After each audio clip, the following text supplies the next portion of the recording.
Good morning, everyone. Good morning, Dhyana ji. Good morning. Welcome to today's program. The topic of today's session is cutting the sense telephones. So we'll go within by listening to a song by Swamiji. Then we'll listen to a talk by Swamiji again, re-emphasizing this topic. Then Dhyana ji will elaborate on this topic, and then we will open it up for your questions, comments. So Dhyana ji will request you to lead us through Thank it. you, Nitendra. Thank you. Let's pray together. Heavenly Father, Divine Mother, friend, beloved God, Guru Preceptors, Jesus Christ, Babaji Krishna, Lahiri Mahashaya, Swami Sri Yukteswarji, beloved Master Paramahansa Yoganandaji, saints of all religions, we bow at thy feet. Bless our session today with thy understanding, with thy strength. We will do our effort to stay in attunement with thee, but strengthen our efforts with thy strength, with thy energy, and with thy joy. We are thine. Be with us now, be with us always. Om Shanti, Shanti, Shanti.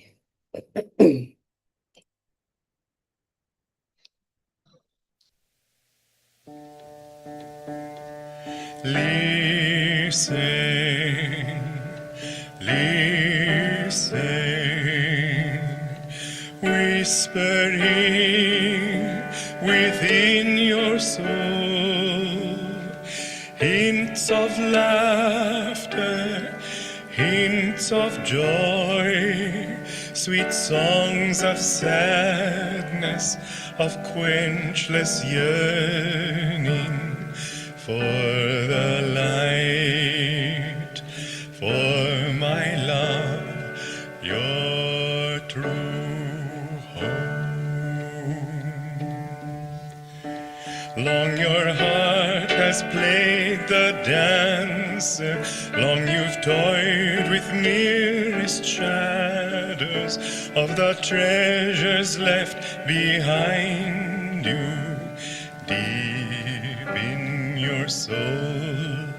Long you plumbed the dark for answers, long you've begged from beggars' empty hands, gifts of life they too were seeking, gifts none could share. Friend, how long will you wander? Friend, as long as you seek your home in a land where all are strangers, love locks her door.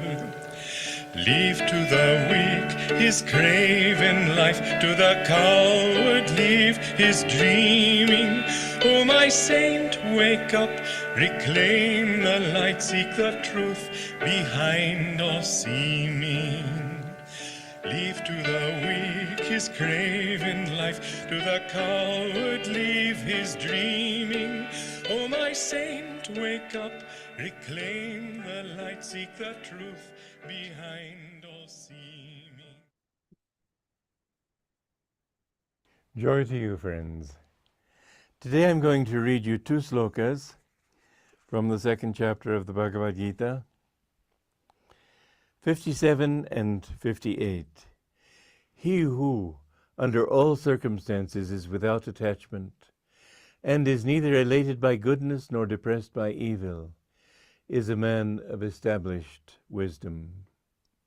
When the yogi, like a tortoise withdrawing its head and limbs into its shell, is able to withdraw his energy from the objects of sense perception, he becomes established in wisdom. Now, this world is a mixture of good and evil. As Babaji said to Sri Yukteswar at the Kumbh Mela in Yogananda's autobiography of a yogi, he said, this world is a mixture of sand and sugar. Be like the wise ant and take the sugar but leave the sand. There are two modes of the mind. One is the receiving mode, the other is the giving mode. That's why wherever you eat or absorbing vibrations of others, Protect yourself against harmful vibrations. Be with people who are spiritual bodyguards. Try to keep your vibrations in the heart harmonious and send harmonious vibrations everywhere around you. You can go into the worst places if you keep that aura of light around you and feel that you're giving from that. But if you go, for example, into worldly places and are in an absorbing mode, then you can take into yourself much wrong magnetism and so on. Don't go to nightclubs and places where people are drinking and thinking base thoughts. Stay away from such places. Stay away from people whose minds are confused and darkened by evil desires. Don't mix with such people. Then Krishna says, and this is one of the teachings of yoga, you know that when the energy withdraws from the senses become dull. That's why in deep sleep you don't hear things. If somebody wants to wake you, you may have to shake you before you wake up and realize that you're being shaken. The energy withdraws from the senses. So the more the breath itself becomes calm, the more you can withdraw your energy from the senses, the less they will be able to touch you and affect you. Be like the wise tortoise. Draw into yourself at the least sign of danger, and the world will no longer be able to influence you for either good or bad. Joy to you. Good morning again, friends. I'm reading from the essence of the Bhagavad Gita, the supreme science of knowing God. The energy flows outward from the chakras to the physical body. It induces, when it does so, body consciousness. When, however, it flows inward to the chakras and upward, it leads to spiritual awakening. The nerves are the main passages of life force in the body. Ordinarily, the nerve passages are clogged with toxins owing to wrong diet and impaired in their functioning by unnatural living. Because man seeks stimulation from outside himself instead of drawing on his inner spiritual resources, he vitiates the nerves, which grow tired and become less responsive to the very things people look for, stimulation. An outward flow of energy soon becomes habitual, resisting meditative efforts to relax by withdrawing into the self.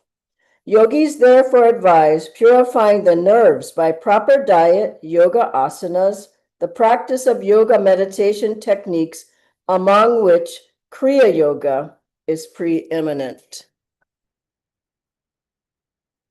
This topic is essential to us, essential to the yogi, essential to someone seeking to stay on the path, someone seeking to find God, someone seeking to keep going to the end of life. Swamiji says here, at the first thought or flicker of temptation or delusion, you should catch it immediately, withdraw and redirect the energy. Don't analyze, negotiate, or tough it out. There are so many different temptations, so many delusions. Look at the times we're living, look at the environments we're in, look at the people who we're around in our workplace, getting on the bus or the train or the airplane, being in the airport. All of these energies are around us all the time, and they are pulling at us to get involved, to drop our energy, to drop our consciousness, to be a part of something that we're not even interested in, to have wrong thoughts, wrong behaviors, wrong attitudes, wrong relationships, wrong behaviors like drinking, wrong behaviors like telling untruths. This is not of the soul, it's certainly not of the yogi. And they take away our peace of mind, our happiness, our contact with God. And suddenly we're going down a road we didn't expect to go down. Suddenly we're not meditating. Suddenly we're not coming to satsangs anymore. Suddenly we put off our harmonium. We're not chanting anymore. Suddenly we're in our old patterns, our old attitudes, our old behaviors, and the old karma seeps back in. Like Master Swami Sri Yukteswarji said about Kumar, that he's no longer fit for the ashram life. The world has to be his guru now. We don't want the world to be our guru. We want to keep strong, keep on our path, keep with our masters. But there are many things that could pull you off. There are lures. There's like ghosts that are just waiting to take you. So what are some of the things that pull our consciousness and our energy down? One is low vibrational places, low environments. Swamiji said discos, places where people are drinking, bars. Places like that, don't go into them. People say that they're strong. I don't drink, but I'll go in there. And then suddenly you're drinking. And another one is people that you're around that aren't on the spiritual path. What are they talking about? What are their vibrations? Is it uplifting? Is it clean? Is it sensual? Is it lower chakra? You have to decide. And if it's not what you want, you can't be around those kinds of people at all, or not a lot for sure. And certain foods that you have, like things that are heating, that are irritating, that are irritate the nerves, excite the nerves, too much maybe onions, garlic, sugar, spices, you decide. But if it's making you so restless that you can't meditate, better to put it to the side. The other thing is entertainment. What are you watching? Are you watching things that are lower vibration? Those images stay in your mind. What are you listening to? That music that you're listening to, it stays in your mind and it's keeping your consciousness, your vibration down. What the television shows, the movies that you're looking at, what are you reading? And I remember Jyotishji said something really wonderful. He said, just like if you're in a car with the window up and you see something going on outside, he said, don't roll the window down all the way. He said, just crack it just a little bit, but don't people roll the window down all the way and start looking out. Oh, what is he doing? What is she doing? What can I do? It's not our world. We're here visiting for a short time. Don't get involved in it.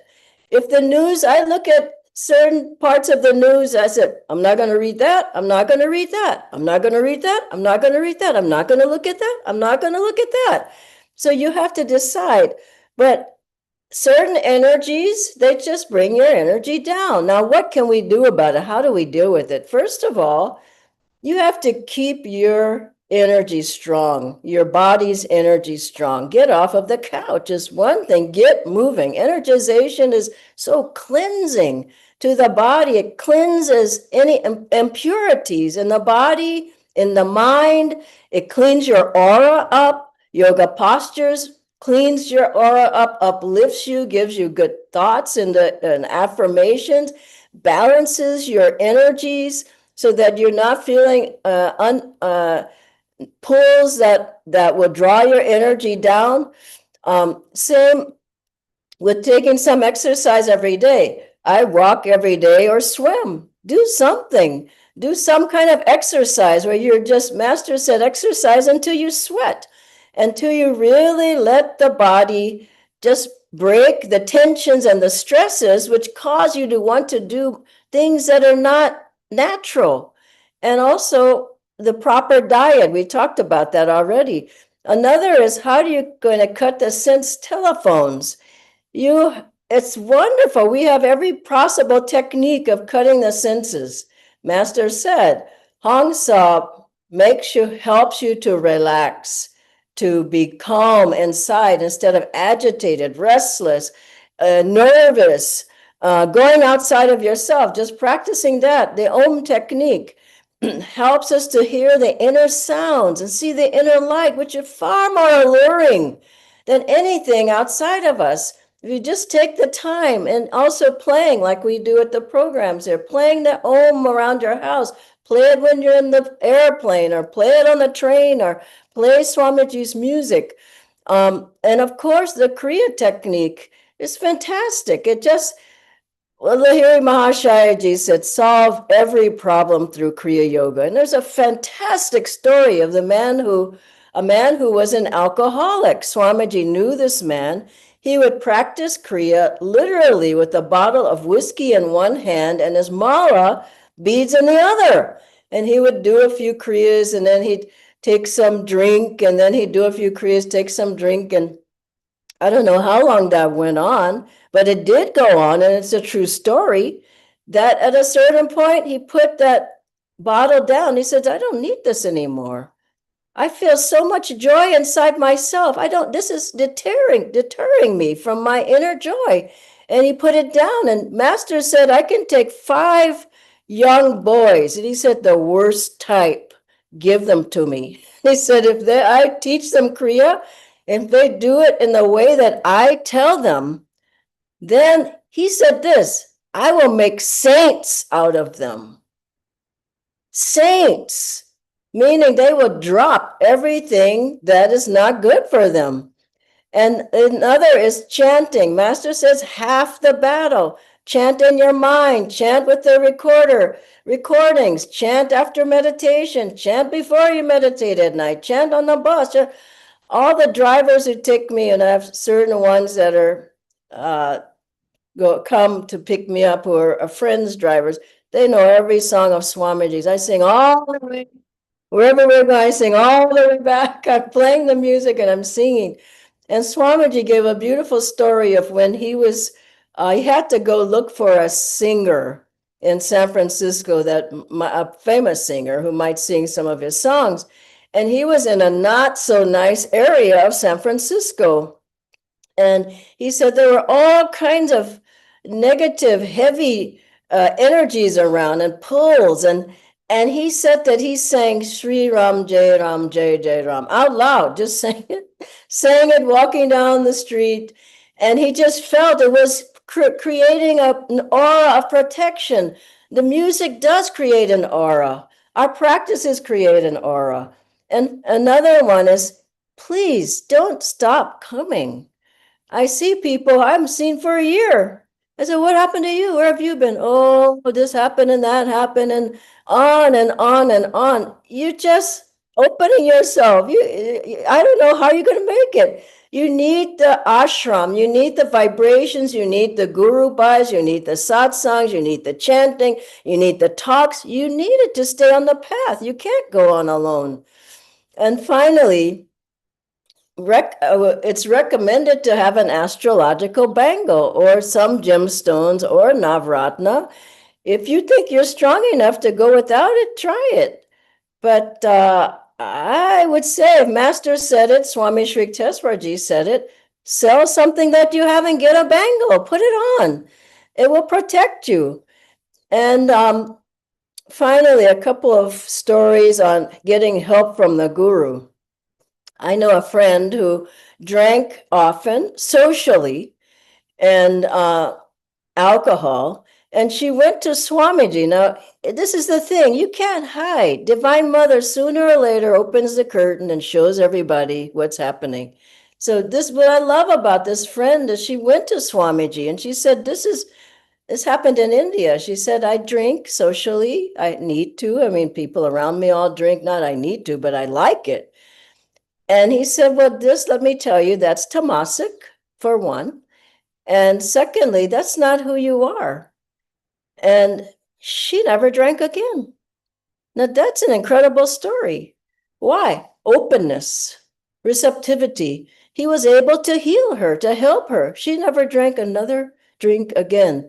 And then there was a beautiful story of Swami Sri Yukteswarji with a disciple of his, a monk disciple, who had romantic desires. And Swami Sri Yukteswarji was with him on a train one day, and they pulled into a station. And then in another train, the same station, but they could look out the window and see, was a beautiful woman, young woman. And the guru, Swami Sri Yukteswarji, says, just look over here. Divine Mother has something special for you today. Just look. And he looked at that woman, that young woman, beautiful woman, And somehow he was taking all his romantic desire for a mate, just left. Now that's the guru's power. Master finally met two of the monks who had come back from San Diego or Encinitas or whatever, and they were talking about the wrong things. And Master caught them when they came back, and he said, "I know every word you said. Tell Master to be with me all the time. Correct me." He said, "I know every word you said, and you should not go to that low vibration." And he chastised them. And so don't think Divine Mother, she never knows. Master never knows. Nobody knows. I've seen many times that God really does know. And at a certain point, it's exposed. And I want to close with one of my favorite stories from Autobiography of a Yogi. Yeah, I have the time. It's Sashi and the Three Sapphires. Now, I don't have time for the whole story, but I asked you to hear it or play it, hear it or read it on your own. I've just gotten a part of it. One of my friends, Sashi, spent a number of happy weekends in Serampore. Master became immensely fond of the boy and lamented that his private life was wild and disorderly. Sashi, unless you reform, one day hence you will be dangerously ill. Mukunda's the witness. Don't say later that I didn't warn you. Sashi laughed. Master, I will leave it to you to interest a sweet charity of cosmos in my own sad case. My spirit is willing, but my will is weak. You are my only savior on earth. I believe in nothing else.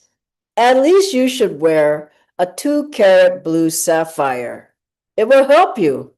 I can't afford one. Anyway, dear Guruji, if trouble comes, I fully believe you will protect me. In a year, you will bring 3 sapphires. Sri Yukteswar replied cryptically, they will be of no use then. Variations on this conversation took place regularly. I can't reform, Shashi would say in comical despair, and my trust in you, Master, is more precious to me than any stone. A year later, Sri Yukteswar and I were sitting quietly and heard the front door open. Master straightened stiffly. It is that Sashi, he remarked gravely. The year is now up. Both his lungs are gone. He has ignored my counsel. Tell him I don't want to see him. Half stunned by Sri Yukteswar's sternness, I raced down the stairway. Sashi was ascending. Oh, Makunda, I do hope Master's here. I had a hunch he might be. Yes, but he doesn't wish to be disturbed. Sashi burst into tears and brushed past me. He threw himself at Sri Yukteswar's feet, placing 3 beautiful blue sapphires. Omniscient Guru, the doctors say I have galloping tuberculosis.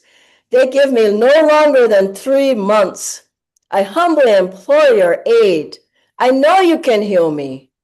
Isn't it a bit late now to be worrying about your life? Depart with your jewels. Their time of usefulness is past. Master then sat sphinx-like in an unrelenting silence, punctuated by the boy's sobs for mercy. An intuitive conviction came to me that Sri Yukteswar was merely testing the depth of Sashi's faith in the divine healing power. I was not surprised a tense hour later when Master turned a sympathetic gaze on my prostrate friend. Get up, Sashi. What a commotion you make in other people's houses. Return your sapphires to the jewelers. They are an unnecessary expense now. But get an astrological bangle and wear it. Fear not. In a few weeks, you shall be well. And to finish the story, of course, Sri Yukteswarji did heal him, and but Sashi somehow later hardly went to see Swami Sri Yukteswarji, but he did heal him from galloping tuberculosis, and he didn't need the stones. But what is it saying? We need to do our part. You can't just think the guru is going to do it for you. And this is a wonderful story to talk about that. So let's go into the questions now. We have a few more minutes. Yes, Dhyanaji, and lots of live questions flowing in. So the first one, Dhyanaji, is that if our work involves too much interaction with the outer world and using of gadgets, and sometimes it's hard to stop that chatter. So what is the best way to cut that out? I think it's way off. I mean, if you go anywhere, everybody's looking at a phone. It's like way off. I would say just discipline yourself. I turned mine off at a certain point. You can't keep answering people's messages. They go on forever and ever. Or take a day off, take a half day seclusion. You have to do something about it. It's just too much chatter. And you find Swamiji said something really interesting about television. He said a person who watches a lot of television cannot meditate. That's it. He just said it. He said your mind is just too restless, it's agitated. So I think it's the same with looking at the phone all the time. How are you going to meditate? So just discipline yourself more. Thank you, Dhyanaji. The next one, Dhyana, is related to the family. So when we are part of a family with spouses, children, who may not be on the path and they would want to do certain activities which are considered normal for them. Let's say, as you said, watching television, going to movies, or even parties and so on. So, how should we balance that situation? Because we also have a duty towards them. Of course, you can balance it, but it's not balanced. That's the point. I mean, you can balance, but people just give in and that's their whole life then, you know? My children have to do it, so I have to do it. Well, the children don't need you all the time to do that. My parents want to do this, so I have to do it. Do they have to have you all the time? At a certain point, you're making the choice to be out of balance. So I would say self-honesty is important. Do what you need to do, but don't go off out of balance. Blaming it on somebody else, it's not right. People will say, oh, this happened, so I didn't come to the Sangha for one whole year. Huh? That's not true. So be honest with yourself. Be honest with Master. And if, there's two movies in a row, maybe you don't watch the second movie. You understand what I'm saying? Maybe you say, well, I'm going to go retire and you go meditate. You have to balance it out. But what I'm saying is, I don't think it's balanced. People may say it's balanced, but I don't see that. Yeah, sure, Dhyanaji. The next one, Dhyanaji, is a hard one. Is there a way to overcome the sense of taste? Some people are unable to get the habit out of coffee or of the sweets. Oh, It's I would say solve every problem through Kriya. mm, Just keep meditating. I mean, and you have to use some discipline.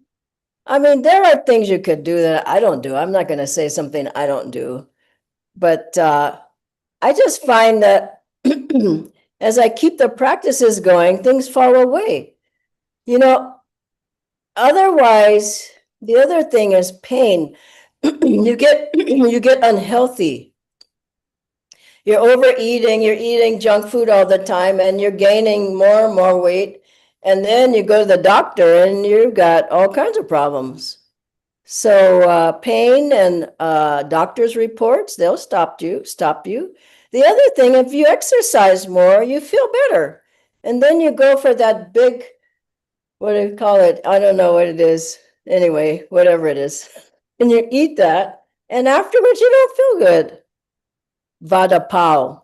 Eat 3 or 4 of those. Maybe one is all right, but 5, I mean, you eat so much and you don't feel good. So I just made it a point. I don't feel good after this. I'm not going to either not eat it or not eat a lot of it. Thank you, Dhanji. One last question, Dhanji, as we are up on time. So, what if I've had a bad habit for a long time? Can I still get rid of it?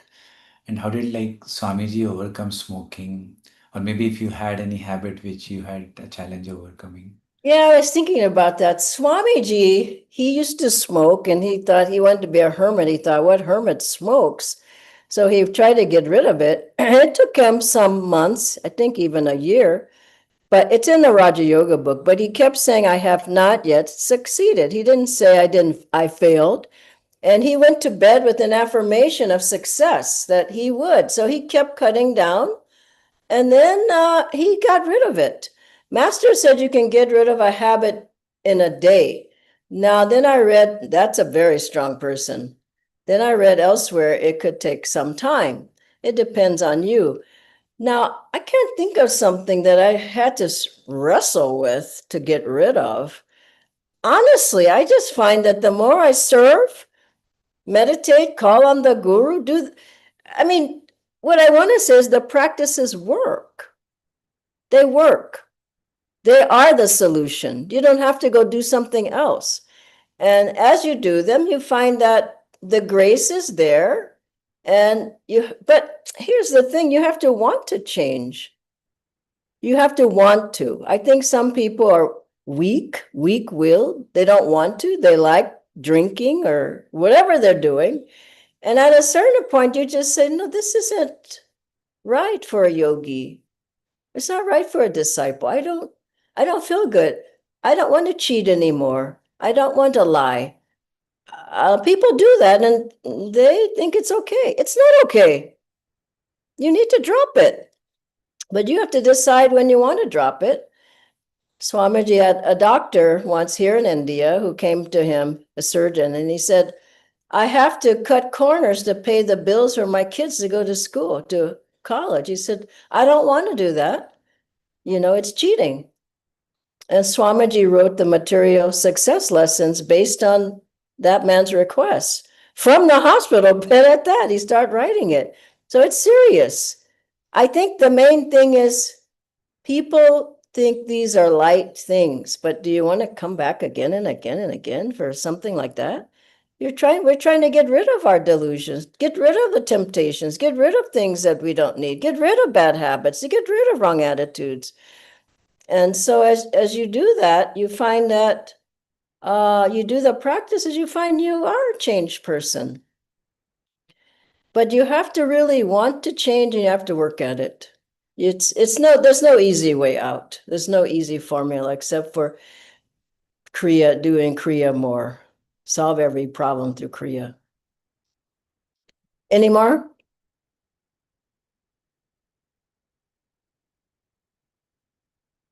You have more questions, Natendra? Maybe we can squeeze in one last one. Again, this is Sure. a live one. So it is that, like Master also used to, there are stories that he used to walk in the bar, around the bars to do positive Yes. vibrations. So on the other hand, we say that perhaps the purpose of spiritual practice is to make us more capable of participating more fully in life with more awareness. So Uh-huh. then how can we cut ourselves off from people, food, and entertainment? I think it depends on who the people are, what the food is, and what is the entertainment. It depends. And personally, I would not walk around a bar. I don't have that kind of strength, and I'm not on nearly anywhere near that level. I don't think any of us are. You can try it, but I wouldn't tempt things like that. So I think you have to decide and take step by step. If you want to do a little bit and change a little bit at a time, do that. Some people just go, that's it, and they don't do it anymore. But really, it depends on you, the karma, the situation, your environment. But I still say again and again, you cannot do it on your own. Why do we have these classes, these centers? Why do we have techniques? Why do we have teachings? Why do we have guru bhais? Why do we have acharyas to talk to? Why do we have our gurus? So use what we have and try to really make a change. And you can't get around it. I mean, you can try, but what I say, if that's giving you joy, and I don't mean passing happiness, if it's giving you true joy that's lasting forever, then it's something that's of the soul. If it comes and goes and you're happy today and mad tomorrow and up and down and all of that, then it's something you want to work with. So you have to decide, though. I mean, these masters given the tools, but we have to use them. I have found if I use them, wow, I'm so much happier. Wow, so many difficulties are gone. Wrong attitudes, wrong habits, they just fall off. But without them, I don't know how we're going to make it. So, okay. God bless you all. Have a wonderful day. Thank you, Nitendra. Bye bye, everybody.